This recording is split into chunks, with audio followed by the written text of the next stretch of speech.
अगर आप commerce stream से हैं तो आपने इन्फ्लेशन ये टर्म जरूर सुना होगा। अगर आप नहीं भी हैं तो भी हम सोशल मीडिया इतना ज़्यादा एक्सप्लोर करते हैं कि कई फाइनेंशियल एक्सपर्ट्स या इन्फ्लुएंसर्स हमें इस टर्म के बारे में बताते हैं और कहते हैं कि अगर आपको इन्फ्लेशन से फाइट करना है तो आपको इन्वेस्टमेंट करना सीखना होगा। तो आज की इकोनॉमी में एक अच्छी लाइफ जीने के लिए सिर्फ एक जॉब करना काफ़ी नहीं होता है। अपनी वेल्थ को ग्रो करने के लिए सिर्फ सेविंग ही नहीं बल्कि इन्वेस्टमेंट भी करना होता है। यही बात समझेंगे हम आज की बुक समरी में। नमस्कार, मेरा नाम है अमित वाधवा और मैं हूं एक गीगलर। गीगल पर आपका बहुत बहुत स्वागत है। यहाँ पर आप गीगल यानी कि ग्रेट आइडियाज ग्रेट लाइफ के द्वारा बनाई गई बुक समरीज को पढ़ते हैं, सुनते हैं एंड लर्निंग को अपनी लाइफ में प्रैक्टिकली इंप्लीमेंट करते हैं। आज की बुक समरी है the only investment guide you will ever need, जिसे लिखा है एंड्रयू टोबियास ने। एंड्रयू टोबियास एक ब्लॉगर और एक राइटर हैं जो फाइनेंस और पॉलिटिक्स में स्पेशलिस्ट हैं। उनका काम टाइम, एस्क्वायर और न्यूयॉर्क मैगजीन में आ चुका है। उनकी बुक्स की दुनिया भर में 1 मिलियन से भी ज्यादा कॉपीज बिक चुकी हैं।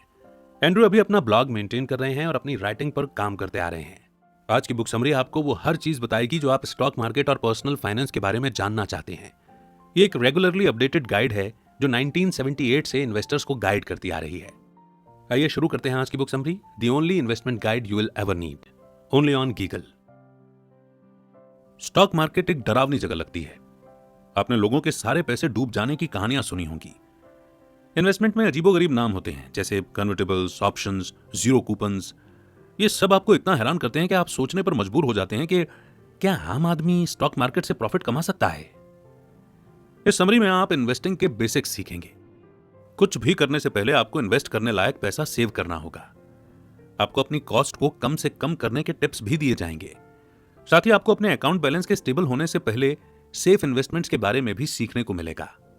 यह समरी आपको स्टॉक ट्रेडिंग के इंपॉर्टेंट कॉन्सेप्ट्स बताएगी। आप सीखेंगे कि स्टॉक्स कब खरीदने और कब बेचने चाहिए। कंपनी के शेयर खरीदने के अलावा आपको अलग अलग टाइप के इन्वेस्टमेंट मेथड भी बताए जाएंगे। आप इन्वेस्टिंग के कई रूल्स और टिप्स के बारे में भी जानेंगे। जो पैसा आप अपनी जॉब से कमाते हो वो आपको अमीर बनाने के लिए काफी नहीं है। यहां तक कि इससे आप एक अच्छा घर, गाड़ी और अपने बच्चों की पढ़ाई तक भी अफोर्ड नहीं कर सकते। इसीलिए इन्वेस्टमेंट करना आपके लिए जरूरी है। स्टॉक मार्केट उतना कॉम्प्लेक्स नहीं है जितना आप सोचते हैं। कोई भी जो इस मार्केट का बेसिक्स जानता है वो अपने कॉमन सेंस से स्टॉक मार्केट से पैसा कमा सकता है। तो आइए इन्वेस्टिंग की बेसिक्स को लर्न करने वाली इस समरी की शुरुआत करते हैं इस पहले चैप्टर से। अ पेनी सेव्ड इज 2 pennies earned। कई लोग ये नहीं जानते कि उनके इन्वेस्टमेंट इनकम पर भी टैक्स लगता है। यह नुकसानदायक है क्योंकि ज्यादातर लोगों को अपना टैक्स रेट पता ही नहीं होता। जैसे मान लो कि कोई हर महीने $10,000 कमाता है और $1,000 टैक्स भरता है तो ये इंसान 10% के टैक्स ब्रैकेट में नहीं आता। 10% एक एवरेज टैक्स है जो वो पे करता है। आपकी इनकम टैक्स ग्रेजुएटेड होती है। इसका मतलब यह है कि आप शुरुआती कुछ $1,000 पर टैक्स नहीं चुकाते हैं। इस तरह इनकम में जितना इजाफा होता जाएगा टैक्स रेट बढ़ता जाएगा। कई अमेरिकन को अपने लास्ट के कुछ $1,000 के लिए 35% टैक्स पे करना पड़ता है। रेगुलर बिजनेसमैन जो ऐशो आराम का लाइफस्टाइल नहीं जीते हैं वे अक्सर 50% के टैक्स ब्रैकेट में आते हैं। इमेजिन कीजिए कि आप 50% टैक्स ब्रैकेट से ठीक बाहर हैं। अब आप कोई इन्वेस्टमेंट करते हैं और उससे $1,000 कमाते हैं तो यह आपको 50% जोन में ले आएगा और अथॉरिटीज आपके $1,000 में से 50% यानी कि $500 ले लेंगी। आपकी आधी इन्वेस्टमेंट इनकम तो गवर्नमेंट को अमीर बनाने में निकल जाती है। टैक्सेशन की यह प्रॉब्लम दिखाती है कि अमीर बनने के लिए ज्यादा कमाना इनइफेक्टिव तरीका नहीं है। कम पैसा खर्च करना इससे ज्यादा बेहतर ऑप्शन है। मान लो आपने लेटेस्ट आईफोन न खरीद करके $1,000 बचाए। इस डिसीजन के लिए आपको कोई टैक्स नहीं चुकाना है तो इसके लिए $1 बचाने की वैल्यू $1 कमाने से डबल होती है।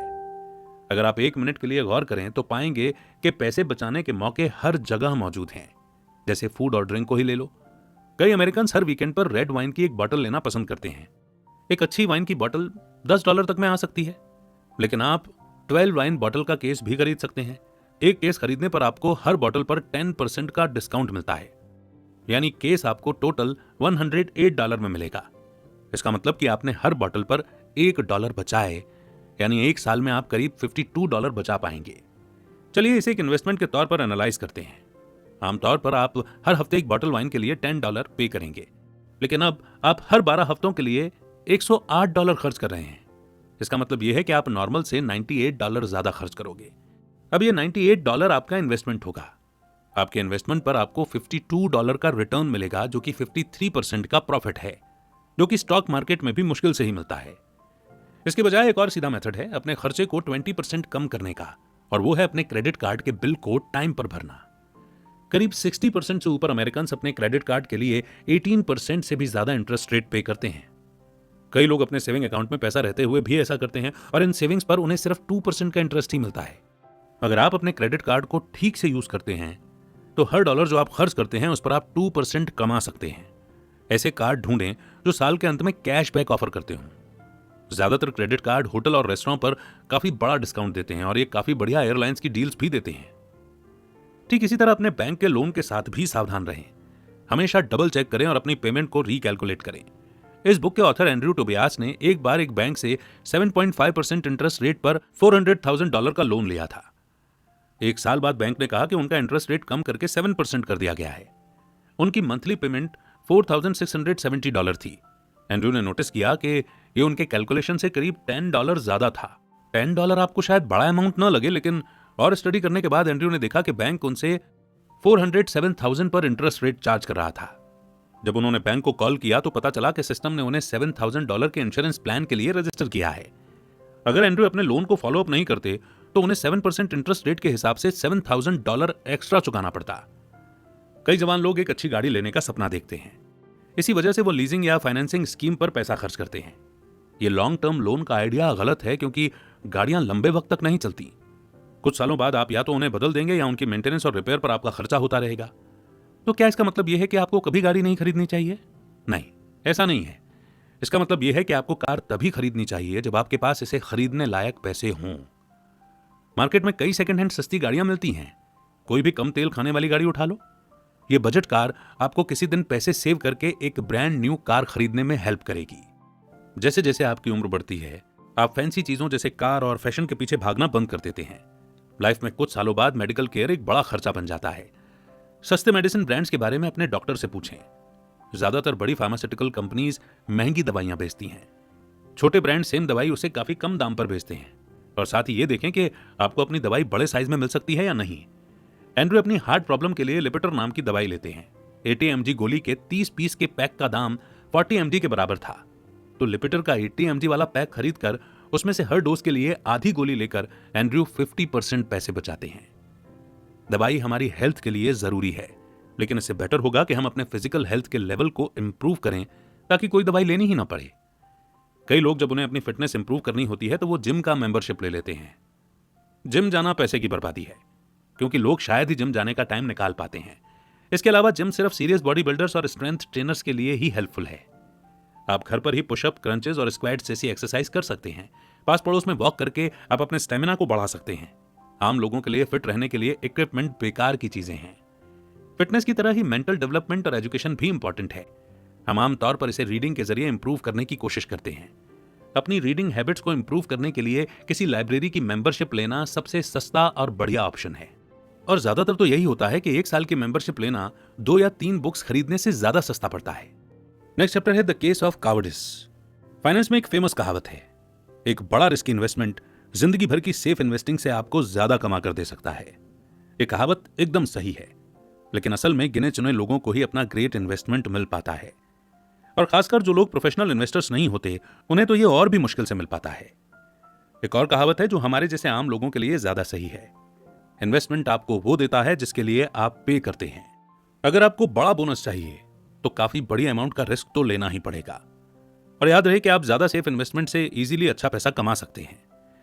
स्टॉक्स खरीदना बेशक सेफ इन्वेस्टमेंट से ज्यादा बड़ा फायदा दे सकता है, लेकिन यह याद रहे कि उन रिवॉर्ड से पहले 5 साल तक आपको घाटा भी हो सकता है।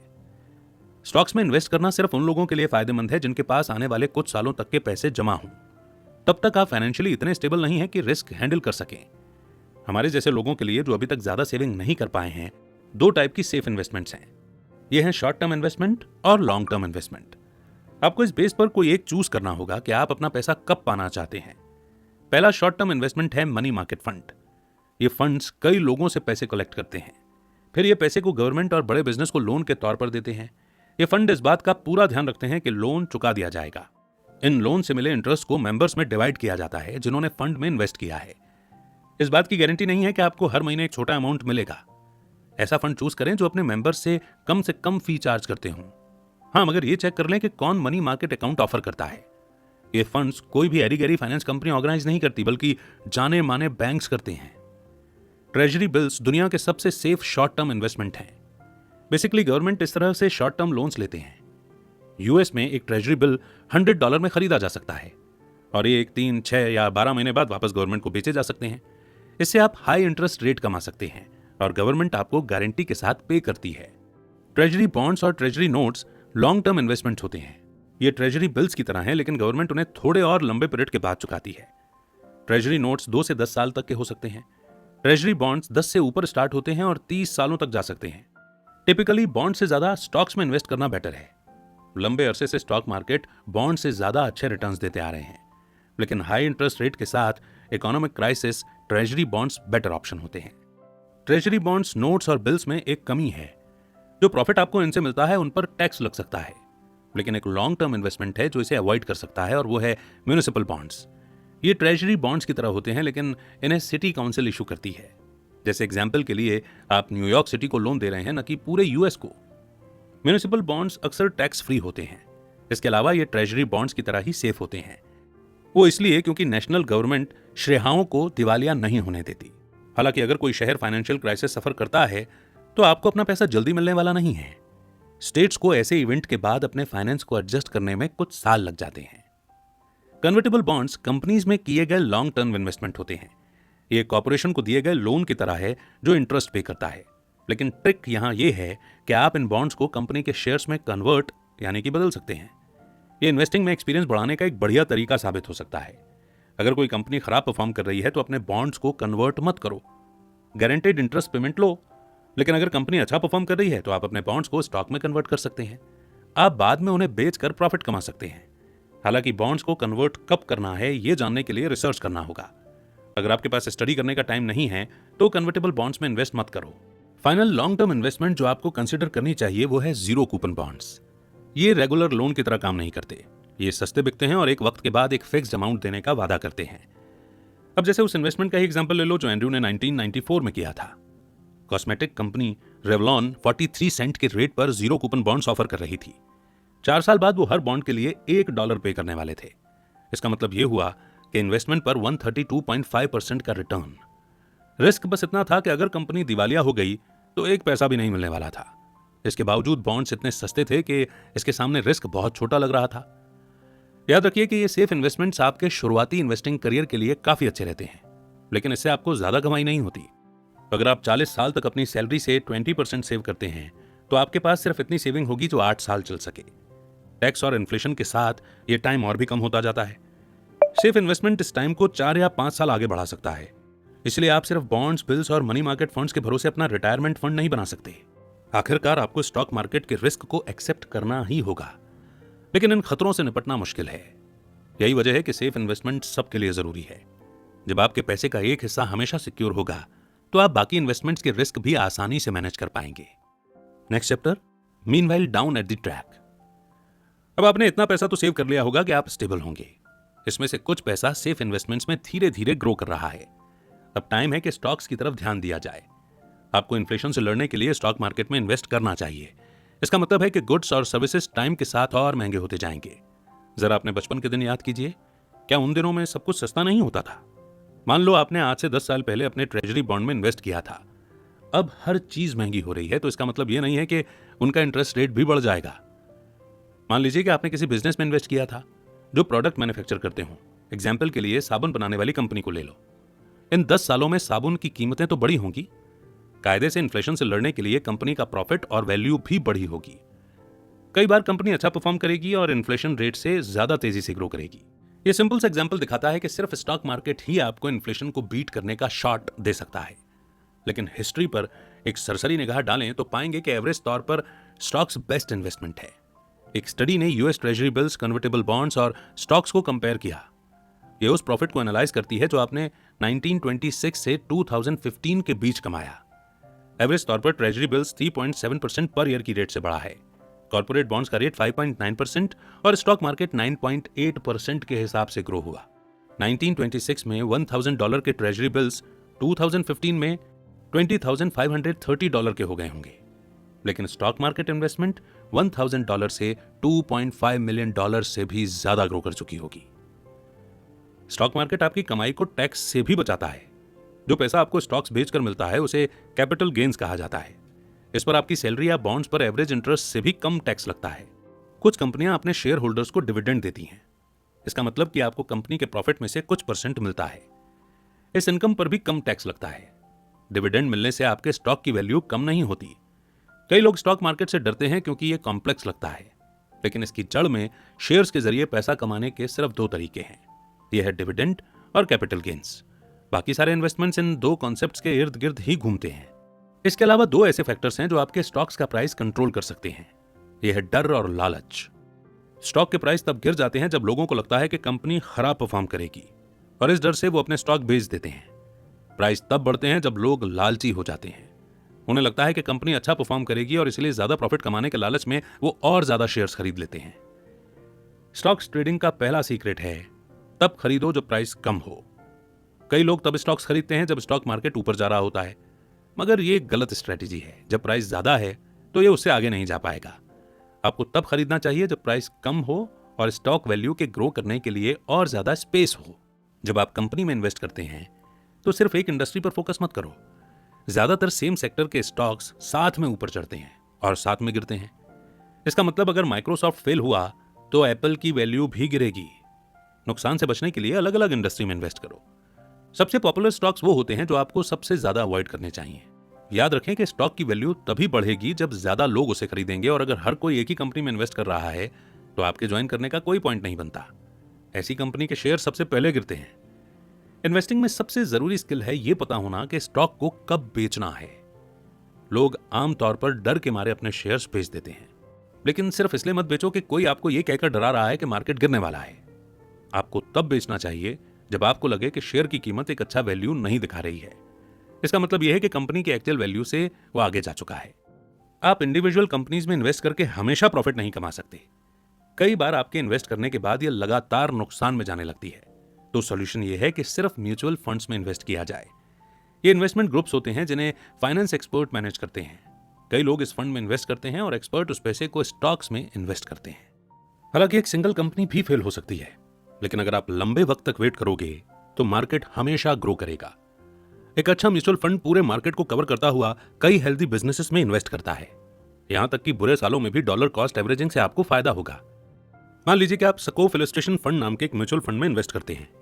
आप हर साल $3000 इन्वेस्ट करने का प्लान बनाते हैं। पहले साल में शेयर प्राइस है $25, उसके बाद यह बढ़कर $45 पहुंच जाता है, और तीसरे साल में शेयर प्राइस घटकर $5 हो जाता है, $5। फाइनली चौथे साल में मार्केट अपने ओरिजिनल पोजीशन में वापस आता है। एक शेयर अब $25 ज्यादा हो गया है। 4 सालों में आपने शेयर्स पर $12,000 खर्च किए। पहले और चौथे साल में आपको अपने $3000 के लिए 120 शेयर्स मिलते हैं, और दूसरे और तीसरे साल में आपको 67 और 600 शेयर्स मिलते हैं। तो आपने कैसे किया? एवरेज शेयर प्राइस पिछले 4 सालों में $25 था। तो क्या इसका मतलब यह है कि आपने कोई प्रॉफिट नहीं कमाया? अगर आप 907 शेयर्स को $25 से मल्टीप्लाई करो तो आपको $22,000 से ऊपर मिलेगा। एवरेज शेयर प्राइस $25 होने के बावजूद आपने $10,000 से ज्यादा प्रॉफिट कमाया। यह प्रॉफिट मिलता है क्योंकि जब प्राइस हाई थे तो आपने कम शेयर्स खरीदे थे। जब 600 शेयर्स मिले तब प्राइस लो था। डॉलर कॉस्ट एवरेजिंग तब है जब आप हर साल एक फिक्स्ड अमाउंट इन्वेस्ट करके एवरेज से ज्यादा कमाते हैं। नेक्स्ट चैप्टर है चूजिंग योर ब्रोकर और to ignore your broker. Stock broker वो होता है जिसके पास स्टॉक्स बेचने का लाइसेंस होता है। सारे रेगुलर सिटीजन्स को ब्रोकर्स के जरिए ही शेयर्स खरीदने और बेचने पड़ते हैं। आमतौर पर ये ब्रोकर्स एडवाइजर्स के तौर पर भी काम करते हैं। ये आपको बताते हैं कि आप कब अपने शेयर्स बेच सकते हैं। ब्रोकर्स ये भी एडवाइस देते हैं कि कौन से स्टॉक्स खरीदने चाहिए। ब्रोकर्स के साथ प्रॉब्लम यह है कि बहुत कम ब्रोकर मार्केट से ज्यादा अच्छा परफॉर्म कर पाते हैं। बेस्ट ब्रोकर्स अक्सर आम लोगों की पहुंच से दूर होते हैं। ये लोग आमतौर पर बिलियनर्स के लिए काम करते हैं और हर साल $500,000 से ज्यादा की फीस लेते हैं। लेकिन कई ऐड हैं जो ऐसे सस्ते ब्रोकर्स की बात करते हैं जो मार्केट को कंसिस्टेंटली बीट कर सकते हैं। ये रिजल्ट ज्यादातर लक पर डिपेंड करते हैं। अब जैसे ये एग्जांपल ले लीजिए। मान लीजिए कि 256 लोग एक कमरे में हैं। आपने एक सिक्का उछाला और उनसे हेड्स या टेल चूज करने को कहा। मान लो कि 128 लोग हेड्स चूज करते हैं और 128 टेल्स, तो उनमें से आधे लोग सही होंगे। अब इसी एक्सपेरिमेंट को 8 बार रिपीट कीजिए। प्रोबेबिलिटी के रूल्स के हिसाब से 256 में से एक इंसान को 8 बार एकदम सही पिक करना चाहिए। तो क्या वो जीनियस है या सिर्फ लकी? स्टॉक मार्केट भी इसी एक्सपेरिमेंट की तरह ही काम करता है। हर साल आधे ब्रोकर्स मार्केट से बेहतर परफॉर्म करते हैं और आधे एकदम बेकार। अब इमेजिन कीजिए कि कुछ लोग आपसे ये बात छुपा रहे हैं कि कितने साल उन्होंने बेकार परफॉर्म किया था। वो सिर्फ अपने अच्छे रिजल्ट्स को एडवर्टाइज करते हैं। इस तरह आप कई ब्रोकर्स को बीट द मार्केट का वादा करते हुए देख सकते हैं। इसके अलावा ब्रोकर्स मुश्किल से मार्केट को स्टडी करने का टाइम निकाल पाते हैं। वो हमेशा क्लाइंट्स की तलाश में जुटे रहते हैं। ब्रोकर्स अपना ज्यादातर टाइम इन्वेस्टमेंट पैकेज ऑफर करने के लिए फोन कॉल करने में गुजारते हैं। उन्हें पेपर वर्क भी करना होता है और ट्रेडिंग भी। वो सेल्समैन होते हैं। एक्चुअल मार्केट एनालिस्ट को इन्वेस्टमेंट एडवाइजर्स कहा जाता है। मगर स्टडीज की माने तो मार्केट को एनालाइज करना ज्यादा काम नहीं आता। फोर्ब्स मैगजीन के एडिटर्स ने 1967 में एक एक्सपेरिमेंट किया था। उन्होंने न्यूयॉर्क टाइम्स के बिजनेस सेक्शन की एक कॉपी ली। फिर एडिटर्स ने पेपर को एक दीवार पर टांग दिया और उस पर 30 डार्ट्स फेंके। जहां जहां डार्ट ने हिट किया था, फोर्ब्स के एडिटर्स ने हर उस बिजनेसमैन पर $1000 इन्वेस्ट किए। 1982 तक उनकी $30,000 की इन्वेस्टमेंट ग्रो होते होते करीब $72,000 तक पहुंच गई, जो कि वैल्यू में 240% का इंक्रीजमेंट था। उन 15 सालों में मार्केट सिर्फ 35% ग्रो हुआ था। यूएस के आधे इन्वेस्टमेंट एडवर्टाइजर्स ने मार्केट एवरेज से ज्यादा खराब परफॉर्म किया था। इन्वेस्टमेंट एडवाइजर्स और ब्रोकर्स के साथ प्रॉब्लम यह है कि वो कमीशन लेते हैं। इसका मतलब कि आपके हर ट्रांजैक्शन पर कुछ परसेंट उनकी जेब में जाता है। यह फीस आमतौर पर आपके बिल में छुपी होती है। एंड्रयू ने 1 साल तक उनकी फीस खुद कैलकुलेट करके चेक की। उन्होंने देखा कि उनके अपार्टमेंट के रेंट के बाद दूसरे नंबर का सबसे बड़ा खर्च था। ब्रोकर्स और इन्वेस्टमेंट एडवाइजर्स चाहते हैं कि आप ज्यादा से ज्यादा ट्रेडिंग करें।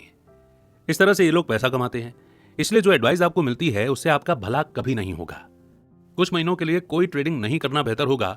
कोई ब्रोकर आपको ऐसा करने को नहीं बोलेगा। कॉस्ट की वजह से आपके लिए बेहतर होगा कि आप इन एडवाइजर्स को अवॉइड ही करें। इसके बजाय कोई डिस्काउंट ब्रोकर हायर करने की सोचें। ये वो होते हैं जो न के बराबर फीस चार्ज करते हैं। ये आपको इन्वेस्टमेंट एडवाइस ऑफर नहीं करेंगे। वो सिर्फ वही ट्रेड करेंगे जो आप उन्हें करने को बोलोगे। इंडेक्स फंड्स ट्रांजैक्शन कॉस्ट को कम करने के लिए बेस्ट इन्वेस्टमेंट है। ये एक दिए गए मार्केट इंडेक्स को देखता है। इसका मतलब टॉप परफॉर्मिंग स्टॉक्स की लिस्ट से है। फिर इंडेक्स फंड उस इंडेक्स में दी गई सभी कंपनीज में इन्वेस्ट करता है। जैसे S&P 500 एक इंडेक्स है जो यूएस की 500 बड़ी कंपनियों को इस लिस्ट में शामिल करता है। S&P ग्लोबल नाम की एक फाइनेंशियल एजेंसी इंडेक्स को पब्लिकली पब्लिश करती है। जब इकोनॉमिक कंडीशन इंप्रूव होती है तो S&P के वैल्यूज बढ़ते हैं। यह तब अपनी वैल्यू खो देता है जब इकोनॉमी खराब कंडीशन में होती है। इंडेक्स फंड की खासियत यह है कि इसे मैनेज नहीं करना पड़ता। यहां तक कि ट्रेडिंग भी ऑटोमेटेड हो सकती है। इसीलिए इसकी फीस सबसे कम होती है। आप dollar cost averaging method use करके मार्केट को बीट करने वाली कमाई कर सकते हैं। Next chapter, hot tips, inside information and other fine points. आपकी इन्वेस्टमेंट जर्नी बॉन्ड्स, फंड्स और रेगुलर स्टॉक्स तक ही लिमिटेड नहीं रहेगी। जब आप रेगुलरली इन्वेस्ट करते रहोगे तो आपको कई और इन्वेस्टमेंट मेथड्स भी मिलेंगे। जैसे जैसे आपको एक्सपीरियंस होता जाएगा, ये कुछ पॉइंट्स हैं जो आपकी नॉलेज में होने चाहिए। लोग जब आपको कोई टिप्स या इन्फॉर्मेशन दें तो एकदम आंख मूंद कर भरोसा मत करो। पॉलिटिशियन अक्सर ऐसी नॉलेज पर बेस्ड इन्वेस्टमेंट करते हैं जिनकी जानकारी आम पब्लिक को नहीं होती। इसे इनसाइडर इन्फॉर्मेशन पर ट्रेड करना कहते हैं और ये लीगल माना जाता है। सिर्फ इन्फ्लुएंशियल लोगों के पास ही ऐसी इन्फॉर्मेशन होती है। आपके फ्रेंड्स आपको शायद वो न्यूज दे रहे होंगे जो कुछ हफ्ते पहले ही आ चुकी है। तो जब आप इन्वेस्टमेंट करते हो तो याद रहे, अपने पैसे की जिम्मेदारी आपकी है। कई फाइनेंस कंपनीज कमाल की डील्स एडवर्टाइज करेंगी, लेकिन अक्सर वो आपसे कोई इन्फॉर्मेशन या तो छुपा रहे होंगे या झूठ बोल रहे होंगे। इंश्योरेंस कंपनी और फंड मैनेजर्स सबसे कॉमन दोषी होते हैं। अब जैसे एक म्यूचुअल फंड एडवर्टीजमेंट का ही एग्जांपल ले लो जो एंड्रयू ने देखा था। यह एडवर्टीजमेंट पिछले 10 सालों से 21.5% ग्रोथ पर ईयर का दावा कर रही थी। इस रेट से आप सिर्फ 20 सालों में $2,000 को $90,000 में बदल सकते हैं। लेकिन यह नंबर बड़े अजीब तरीके से कैलकुलेट किया गया था। फंड ने अपने ईयरली ग्रोथ रेट ऐड किए थे और उसका एवरेज लिया था। उन्होंने 6 सालों में करीब 40% कमाए थे, लेकिन ये सारी अर्निंग्स घाटे में चल रहे 4 सालों में कैंसिल हो गए थे। यानी अगर किसी ने 10 साल पहले फंड में इन्वेस्ट किया था तो उसे असल में पैसों का नुकसान हुआ होगा। 21.5% ग्रोथ सिर्फ गुमराह करने वाला एडवर्टीजमेंट था। कहते हैं कि एक बिजनेस की एनुअल रिपोर्ट ही उसकी ताकत नापने का सबसे बेस्ट तरीका है, मगर यह भी गलत है। कंपनी अपने शेयर होल्डर्स का कॉन्फिडेंस बढ़ाने के लिए ईयरली रिपोर्ट पब्लिश करवाती है। फ्रंट पेज पर सारी अच्छी खबर बड़े बड़े तौर पर लिखी होती हैं और बुरी खबर चार्ट और टेबल के ढेरों में छुपी होती है। एनुअल रिपोर्ट से आपको शायद ही कोई काम की जानकारी मिल पाए। चलिए एक और कंसेप्ट की बात करते हैं।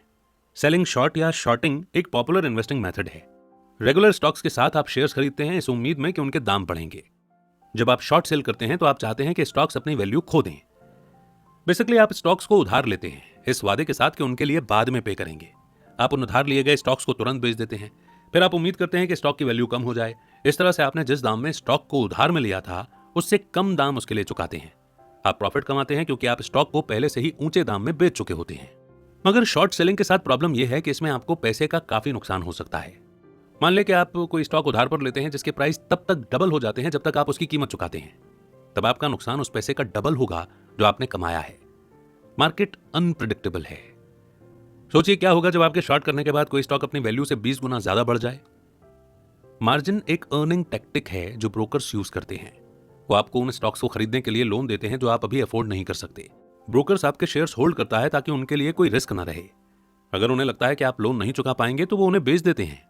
इसके अलावा मार्जिन रेगुलर बैंक लोन के बजाय 5% ज्यादा इंटरेस्ट चार्ज करता है, तो इन्हें स्टॉक्स खरीदने के लिए यूज करना शायद ही एक अच्छा ऑप्शन होगा। हालांकि high interest credit card use करने के बजाय मार्जिन ज्यादा चीप होगा। तो इसीलिए जब तक आपको सैलरी नहीं मिल जाती, मार्जिन का यूज तभी करें जब आपको छोटा लोन लेना हो। ऑप्शंस बेसिकली एक मेथड है इन्वेस्टिंग को और ज्यादा एक्साइटिंग बनाने के लिए। टिपिकली बोलें तो स्टॉक्स बेचने से पहले आपको उन्हें कम से कम 1 महीने तक रखना चाहिए, लेकिन आप कुछ दिनों या फिर कुछ घंटों में ऑप्शन ट्रेड कर सकते हैं। ऑप्शन उसे कहते हैं जब आप एक दी गई तारीख पर एक स्पेसिफिक प्राइस में कोई स्टॉक लेने का वादा करते हैं। अब जैसे एंड्रयू के मेरिल लिंच बैंक में इन्वेस्टमेंट का ही एग्जांपल ले लीजिए। स्टॉक की वैल्यू कुछ वक्त से $16 बनी हुई थी, लेकिन अभी रिसेंटली मार्केट में 50% की बढ़ोतरी हुई थी। एंड्रयू ने यह महसूस किया कि मेरिल लिंच के शेयर्स अंडर वैल्यूड हैं। उन्होंने 10 ऑप्शंस खरीदे। हर ऑप्शन में $20 के 100 शेयर खरीदना था। आपको एक ऑप्शन लेने के लिए टोटल अमाउंट पे करने की जरूरत नहीं है। एंड्रयू के केस में उन्हें $37 पर ऑप्शन के रेट पर सारे 10 ऑप्शंस के लिए $370 पे करने पड़े थे।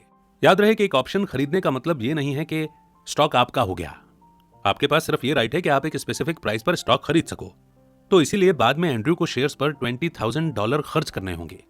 अगर प्राइस नहीं बढ़ते तो एंड्रयू को $16,000 वाले स्टॉक्स के लिए $20,375 खर्च करने पड़ते। मगर शुक्र था कि मेरिल लिंच के स्टॉक की वैल्यू बढ़ना शुरू हो गई। जब एक सिंगल शेयर $20 तक पहुंचता है तो ऑप्शन का प्राइस $300 तक बढ़ जाता है। इसीलिए एंड्रयू ने अपने एक्सपेंसेस कवर करने के लिए 2 ऑप्शंस भेज दिए। दिन ब दिन शेयर के दाम में बढ़ोतरी होती गई। एंड्रयू ने स्टॉक खरीदने के लिए अपने ऑप्शंस यूज नहीं किए। इसके बजाय उन्होंने ऊंचे दाम पर ऑप्शंस बेच दिए। उन्होंने 1 महीने में $2,400 कमाए। आप इस उम्मीद में ऑप्शन खरीदते हैं कि दाम बढ़ेंगे, तो ऐसा कोई सिमिलर वर्जन होना चाहिए जब आपको उम्मीद हो कि दाम नीचे जाएं। इन्हें पुट कहते हैं। मान लो कि कोई स्टॉक $75 पर ट्रेड कर रहा है। आप इसे $70 पर बेचने का राइट खरीदते हैं। अब आप स्टॉक को इस उम्मीद में रख रहे हैं कि इसकी वैल्यू कम होगी और यह $70 से नीचे जाएगा। पुट्स ऑप्शन की तरह ही सस्ते लिए जा सकते हैं। मान लो आपने कोई पुट खरीदा जो आपको $70 एक शेयर के हिसाब से 100 शेयर्स खरीदने का राइट देता है। अब स्टॉक की कीमत गिरकर $51 हो गई है। आप $5,100 में 100 शेयर खरीदकर उन्हें $7,000 में बेच देते हैं, तो आपको $1,900 का प्रॉफिट हुआ। पुटिंग शॉर्ट सेलिंग का एक सेफर मेथड है। आपके नुकसान उस प्राइस तक लिमिटेड होते हैं जो आपने पुट के लिए पे किया है। इन्वेस्टमेंट से आपकी जो अर्निंग्स होती हैं उसके लिए आपको टैक्स देना होता है, लेकिन आपको अपने नुकसान कवर करने के लिए भी टैक्स रिडक्शन यानी कि कटौती मिल सकती है। इसके लिए आपको उन नुकसानों के बारे में स्ट्रेटेजिक होना होगा। लॉन्ग टर्म कैपिटल गेन्स पर आमतौर पर कम टैक्स लगाया जाता है, लेकिन मान लो आपने एक साल में कई अच्छे शॉर्ट टर्म इन्वेस्टमेंट किए। आपके पास कुछ ऐसे स्टॉक्स भी हैं जो आपको बेकार लगते हैं। खराब स्टॉक्स नुकसान पर बेचना ज्यादा बेटर होगा ताकि फिर आप अपने नुकसान के लिए टैक्स रिडक्शन क्लेम कर पाएं। और अब समय है कंक्लूजन का। तो जितने भी चैप्टर्स और बेसिक्स हमने पढ़े और सुने, उन की पॉइंट्स को और की लर्निंग्स को हम यहां पर रिवाइज करेंगे। तो सबसे पहले आपने समझा कि पैसे सेव करना अपनी वेल्थ को बढ़ाने का सबसे इफेक्टिव तरीका है। वो इसलिए क्योंकि जो पैसा आप सेव कर रहे हैं वो एकदम टैक्स फ्री होता है। डिस्काउंट लेने के लिए बल्क में शॉपिंग करें। अपने क्रेडिट कार्ड के बिल टाइम पर भरें। कोई गाड़ी तब तक नहीं खरीदें जब तक कि आप अप फ्रंट पे न कर सकें। अपने लोन रीपेमेंट और मेडिकल एक्सपेंसेस को ट्रैक करते रहें। सेकंड, आपने जाना कि फाइनेंशियली स्टेबल होने से पहले आपको सेफ इन्वेस्टमेंट्स करने होंगे। शॉर्ट टर्म में ट्रेजरी बिल्स खरीदें और मनी मार्केट फंड्स में इन्वेस्ट करें। लॉन्ग टर्म के लिए ट्रेजरी, म्युनिसिपल और जीरो कूपन बॉन्ड्स ले सकते हैं। इसी बीच कन्वर्टेबल बॉन्ड्स स्टॉक ट्रेडिंग में एंटर करने का एक बढ़िया तरीका है। थर्ड, आपने स्टॉक ट्रेडिंग की इंपॉर्टेंस के बारे में जाना। सिर्फ यही एक तरीका है अपने पैसे को इन्फ्लेशन से ज्यादा तेजी से बढ़ाने का। स्टॉक्स तब खरीदें जब उनके प्राइस गिर रहे हों। पॉपुलर स्टॉक्स इन्वेस्टमेंट के लिए सही नहीं है क्योंकि उनका प्राइस बढ़ना मुश्किल होता है। इसलिए यह बेहतर होगा कि आप अलग अलग इंडस्ट्री में इन्वेस्टमेंट करें। हर महीने एक फिक्स अमाउंट इन्वेस्ट करके डॉलर कॉस्ट एवरेजिंग को यूज करें।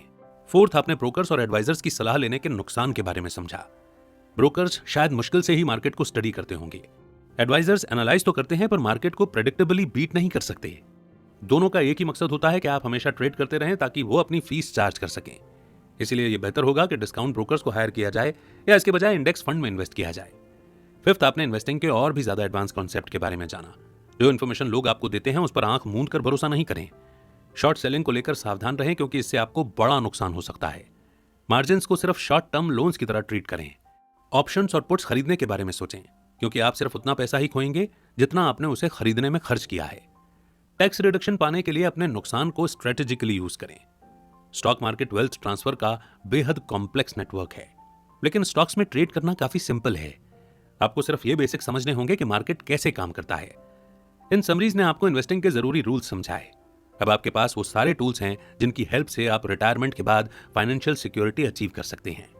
उम्मीद करते हैं कि ये समरी आपको बेहद पसंद आई होगी क्योंकि इसने सारे बेसिक्स को क्लियर किया है। लेकिन हाँ, मैं ये सजेस्ट करता हूँ पर्सनली कि सिर्फ एक बार इसे पढ़ने या सुनने से वो सारे कॉन्सेप्ट्स हमारे दिमाग में नहीं बैठेंगे। इसीलिए इन समरीज को, और जब भी हम कोई नया सब्जेक्ट लर्न करने जा रहे हों जिसमें रिस्क बहुत ज्यादा इन्वॉल्व हो, तो फिर बार बार पढ़ना, बार बार समझना हमेशा बेहतर रहता है।